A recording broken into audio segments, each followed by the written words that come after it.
Good morning everyone. मेरा नाम हिमांशु है। रिसेंटली मैंने यूपीएससी सीएपीएफ एग्ज़ाम क्वालिफाई किया है। आज मैं आपको टॉपिक पढ़ाऊँगा पॉलिटी सब्जेक्ट पढ़ाऊँगा। उसमें टॉपिक है प्रियम्बल। देखिए, टॉपिक किसी भी टॉपिक को अगर आप पढ़ें तो एग्ज़ाम व्यू पॉइंट से पढ़ें तो वो ज़्यादा इम्पोर्टेंट होता है और ज़्यादा ईजी भी होता है अप्रोच। तो मैं एग्ज़ाम व्यू पॉइंट से ही आपको ये टॉपिक पढ़ाऊँगा। तो सबसे पहले अगर बात करें तो प्रियम्बल है क्या? देखिए, एग्ज़ाम व्यू पॉइंट से अगर प्रियम्बल है तो 2-3 सवाल यहाँ बन सकते हैं। आपसे पूछ लेगा कि ऑब्जेक्टिव रेज़ोल्यूशन जो नेहरू ने दिया था वो कौन से पार्ट में है, कौन से कॉन्स्टिट्यूशन में कहाँ पे है। तो अगर ये पूछता है ऑब्जेक्टिव रेज़ोल्यूशन किसे बोलते हैं या कौन से पार्ट में है तो वो प्रियम्बल है। कभी कभी पूछ लेता है कि प्रियम्बल है क्या।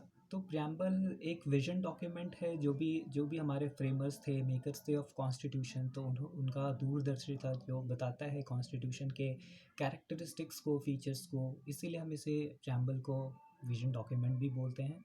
कभी कभी बोल देता है कि आइडेंटिटी कार्ड पूरे कॉन्स्टिट्यूशन का कौन सा है, तो हम प्रियम्बल को ही बोलते थे। या पूछ लेता है कि किसने बोला था आइडेंटिटी कार्ड, तो एन के पालगी वाले हैं, ये एक एमिनेंट जूरिस्ट थे।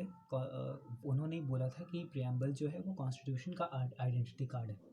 देखिए, नेक्स्ट सेट ऑफ क्वेश्चंस जो एग्ज़ाम में पूछे जा सकते हैं कि कभी कभी वो आपको पूरा प्रियम्बल का टेक्स्ट दे देता है और फिलअप करने के लिए fill in the blanks type questions दे देता है, पूछ लेता है कि यहाँ पे कौन से वर्ड्स फिट होंगे, कौन से वर्ड्स आएंगे यहाँ पे। तो आपको पूरा याद करने की प्रियम्बल ज़रूरी नहीं है। जो भी इम्पोर्टेंट है मैंने ऑलरेडी उसको कैपिटल्स में हाईलाइट किया हुआ है। तो मैं एक बार आपके लिए पढ़ देता हूँ जल्दी से। We the people of India, having solemnly resolved to constitute India into a sovereign, socialist, secular, democratic republic, and to secure to all its citizens justice, social, economic, political, liberty of thought expression, belief, faith, and worship, equality of status of opportunity, and to promote among all fraternity, assuring the dignity of individual, unity and integrity of the nation. In our Constituent Assembly, this 26th of November 1949, do hereby adopt, enact, and give to ourselves this Constitution. देखिए, यहाँ पे आपको ये 26 नवंबर 1949 यहाँ पे कभी कभी confuse करने के लिए क्या क्वेश्चन आते हैं कि यहाँ पे अडॉप्ट लिखा है। कभी कभी आपसे पूछ सकता है कि प्रियम्बल कब, which day it came into force. देखिए, हमारा पूरा कॉन्स्टिट्यूशन जो है वो केम इनटू फोर्स आया था 26 जनवरी 1950। ठीक है, तो प्रियम्बल भी 26 जनवरी 1950 वो केम इनटू फोर्स है। अगर आपसे क्वेश्चन पूछता है किस डेट में हमने अडॉप्ट किया था प्रियम्बल को, तो 26 नवंबर 1949।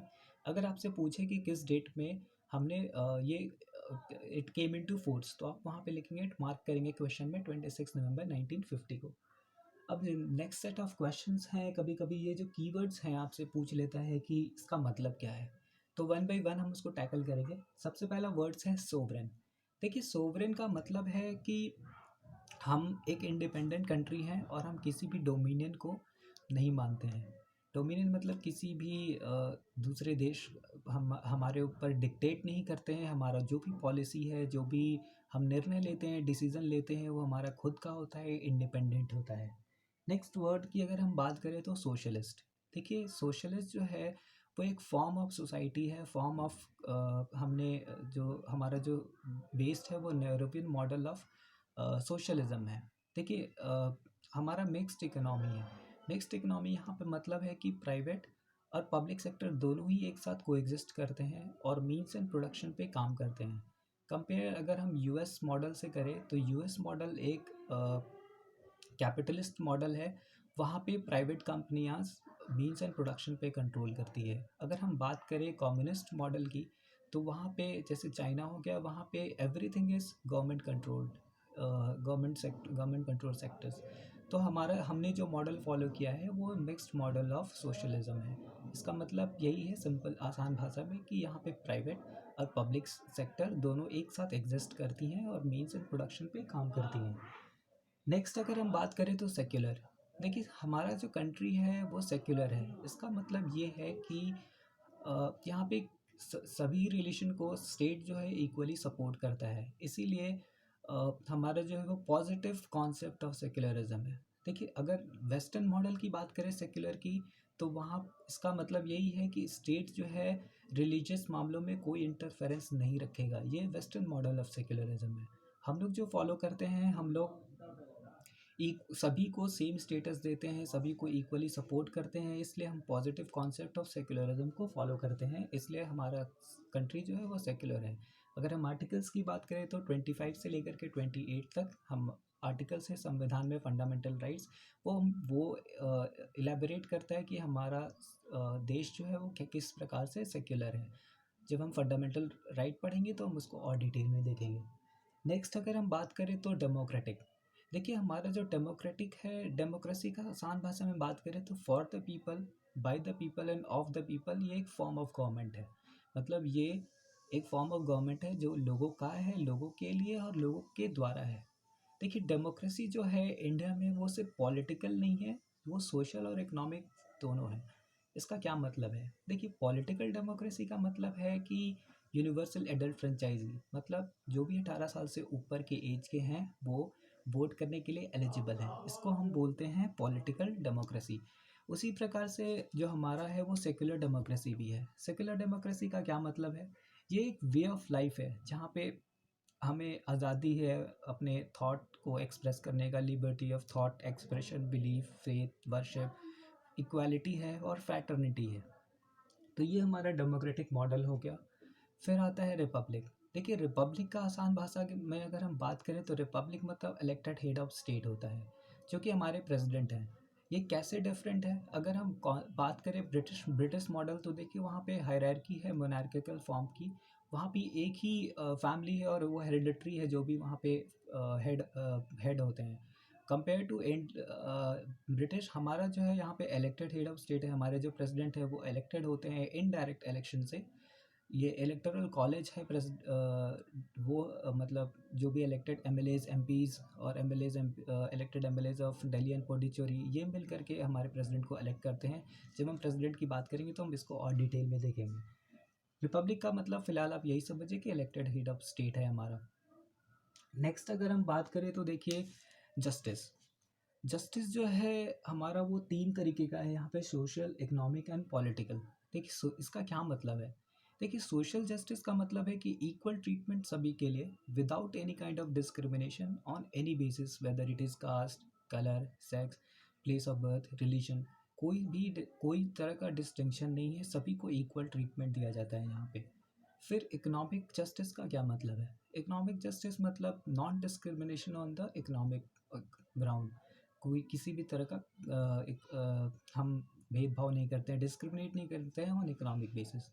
पॉलिटिकल का हम बात करें तो सभी को पॉलिटिकल राइट्स दिया गया है, सभी को पॉलिटिकल ऑफिसेस जो भी हैं वहाँ पे एक्सेस करने के लिए इक्वल राइट दिया गया है, अपॉर्चुनिटीज़ है सभी के पास, तो वो जा सकते हैं। ठीक है। नेक्स्ट अगर हम बात करें तो लिबर्टी। लिबर्टी मतलब थॉट एक्सप्रेशन, बिलीफ, जो भी आपके मन में चल रहा है आप उसको ईजिली एक्सप्रेस कर पा रहे हैं, अपने बात को रख पा रहे हैं। अगर हम बात करें आर्टिकल्स की तो ये 19(1)(a) में है, फंडामेंटल राइट है हमारा, हम अपने बात को किसी भी के भी सामने रख सकते हैं। तो ये जब हम फंडामेंटल राइट पढ़ेंगे तो इसको और डिटेल में देखेंगे। नेक्स्ट अगर हम बात करें तो इक्वालिटी की। अब देखिए इक्वालिटी है यहाँ पे 3 प्रकार की हमें इक्वालिटी मिलती है, सिविक, पॉलिटिकल एंड इकोनॉमिक। तो सिविक इक्वालिटी है वो आर्टिकल 14 से लेकर 18 में आता है, मतलब राइट टू इक्वालिटी। जब हम फंडामेंटल राइट्स पढ़ेंगे तो इसको और डिटेल में देखेंगे। सिविक इक्वालिटी मतलब कोई सा भी डिस्क्रिमिनेशन नहीं है, एवरीवन इज़ इक्वल, किसी को everyone is equal before the law, किसी को कोई एक्स्ट्रा प्रिविलेजेस नहीं मिल रहा है, किस अपॉर्चुनिटी इक्वल मिल रही है सबको in terms of occupation. Untouchability नहीं है, आर्टिकल 17 जो है वो अबॉलिश करता है अनटचेबिलिटी को, किसी को प्रिविलेजेस नहीं दिया गया है in terms of titles, abolition of titles article 18 बात करता है हमारा। वैसे ही अगर हम बात करें तो पॉलिटिकल इक्वालिटी क्या है? तो देखिए पॉलिटिकल इक्वालिटी मतलब अभी मैं कुछ देर पहले बता रहा था कि यूनिवर्सल एडल्ट फ्रेंचाइजी आर्टिकल 326 में बोला गया है कि जो भी 18 साल से ऊपर हैं और उनका इलेक्टोरल कॉलेज में नाम है तो वो वोट करने के लिए एलिजिबल हैं। सिमिलरली इकोनॉमिक इक्वालिटी है जो आर्टिकल 39 में वो की जो कि directive principle of state policy है, वो हमें बोलते हैं equal pay for equal women. तो ये इस टाइप से हमारा एक इकोनॉमिक इक्वालिटी है।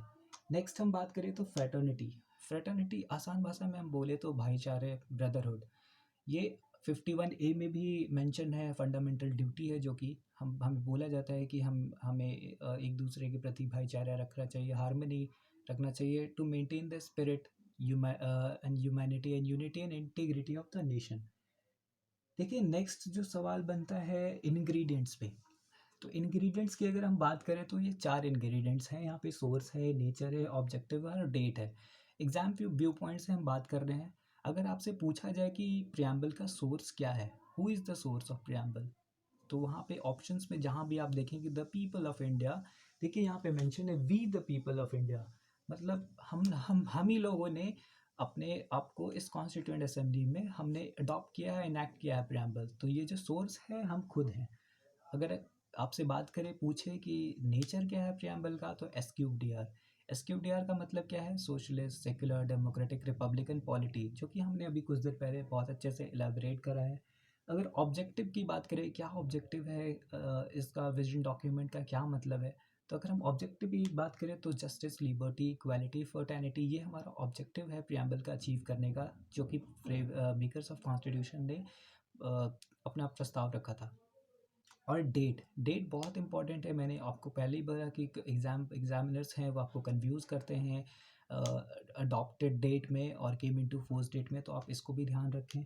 नेक्स्ट अगर हम बात करें तो प्रियम्बल का सिग्निफिकेंस क्या है। देखिए एग्जाम व्यू पॉइंट से एकदम बात करें तो कभी कभी पूछ देता है कि हॉरोस्कोप ऑफ सोवरेन रिपब्लिक किसे कहा गया है, तो देखिए इसे के.एम. मुंशी ने प्रियम्बल को ही कहा गया कि ये एक हॉरोस्कोप है सोवरेन रिपब्लिक का। फिर टी पी ठाकुरदास भार्गव है, इन्होंने बोला था कि सोल ऑफ द कॉन्स्टिट्यूशन। देखिए यहाँ पे भी कंफ्यूज कर सकता है एग्जाम। अगर आपसे पूछते कि कौन से पार्ट को heart and soul of the constitution बोला जाता है, तो ये आर्टिकल 32 को बी आर अम्बेडकर जी ने बोला था कि heart and soul of the constitution, right to constitutional remedies, article 32 को बोला गया था। लेकिन आपसे अगर पूछ दे कि सिर्फ सोल ऑफ द कॉन्स्टिट्यूशन किसे कहते हैं, तो यहाँ पे आप मार्क करेंगे द प्रियम्बल को। नेक्स्ट अगर हम बात करें तो सर अर्नेस्ट बार्कर हैं, इन्होंने बोला था कि की नोट टू द कॉन्स्टिट्यूशन क्या है, तो वो प्रियम्बल है। देखिए प्रियम्बल, अब जो नेक्स्ट सेट ऑफ क्वेश्चन है वो पूछता है कि क्या प्रियम्बल संविधान का पार्ट है या नहीं है। तो देखिए इसमें 2-3 सुप्रीम कोर्ट की केसेस हैं, आपको इसका नाम भी ध्यान रखना है और इसमें क्या जजमेंट आए थे वो भी ध्यान रखना है। तो बेरुबारी यूनियन केस में 1960 में सुप्रीम कोर्ट ने कहा था कि नहीं, प्रियम्बल जो है वो कॉन्स्टिट्यूशन का पार्ट नहीं है, वो बस ऐसे ही बाद में उसे ऐसे ही उन्हें बाद में रख लिया गया था, तो वो एक पार्ट नहीं है, ठीक है। लेकिन केशवानंद भारती केस में 1973 में केशवानंद भारती केस का डेट आप सचिन तेंदुलकर के बर्थ डेट पे याद कर सकते हैं, 24 अप्रैल 1973।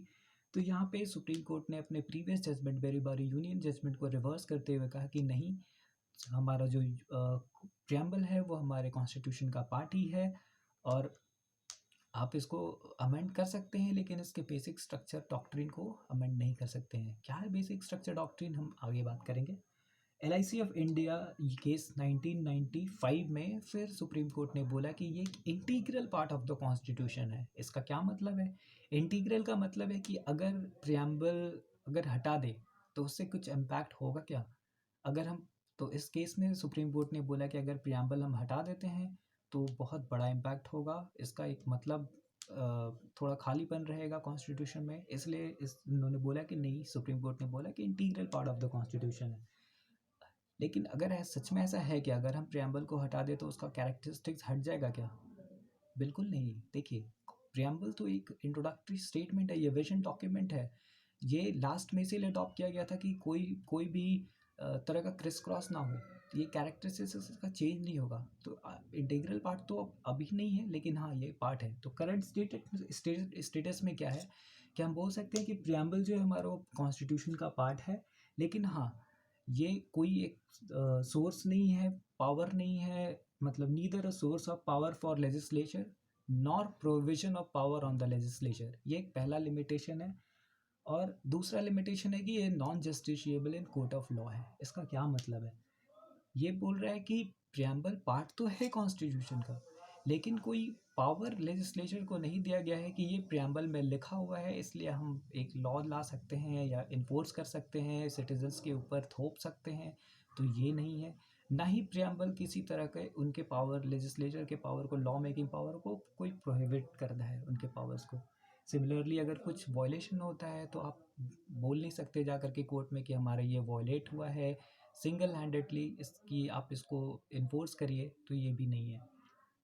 अब नेक्स्ट अगर हम बात करें तो अमेंडेबिलिटी, तो देखिए 1973 के पहले जब तक केशवानंदा भारती केस नहीं आया था तब तक प्रियम्बल जो है वो अमेंड नहीं किया जा सकता था, क्योंकि प्रियम्बल को कॉन्स्टिट्यूशन का पार्ट नहीं माना जाता था, जैसे बैरूबारी यूनियन केस में सुप्रीम कोर्ट ने बोला था।